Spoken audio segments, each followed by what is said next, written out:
আলহামদুলিল্লাহ, আল্লাহ পাকের কাছে লক্ষ কোটি শুকরিয়া যে আল্লাহ পাক রব্বুল আলামিন আমাকে একজন মুসলমানের ঘরে পাঠিয়েছেন। দেখুন, এক অলৌকিক ঘটনা। 20 বছর পরে কবর থেকে সুন্দর একটি লাশ উদ্ধার হয়েছে। আলহামদুলিল্লাহ। এতদিন আমরা এই ঘটনাগুলো শুনতাম, আজকে যখন নিজ চোখে এই ঘটনাটি দেখতে পারলাম, আসলে আমি একজন মুসলমান হিসেবে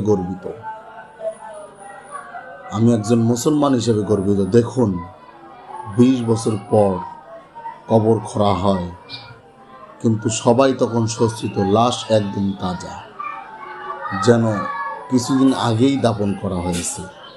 শরীরে কোনো দুর্গন্ধ নেই, রক্তের রং লাল, চোখ বন্ধ। দেখেন কি একটা অবস্থা, আল্লাহ পাক রব্বুল আলামিনের মহান মহিমা। এজন্য জীবনটাকে এমনভাবে গঠন করা দরকার যে মানুষ আপনাকে মরার পরেও কোনোদিন ভুলবে না, আপনার জন্য দোয়া করবে, আপনার জন্য কান্নাকাটি করবে, তাহাজ্জুদ পড়ে দোয়া করবে, আর আপনি কবরের মধ্যে আনন্দের মধ্যে থাকবেন। ভিডিওটি ভালো লাগলে অবশ্যই শেয়ার করবেন। ধন্যবাদ।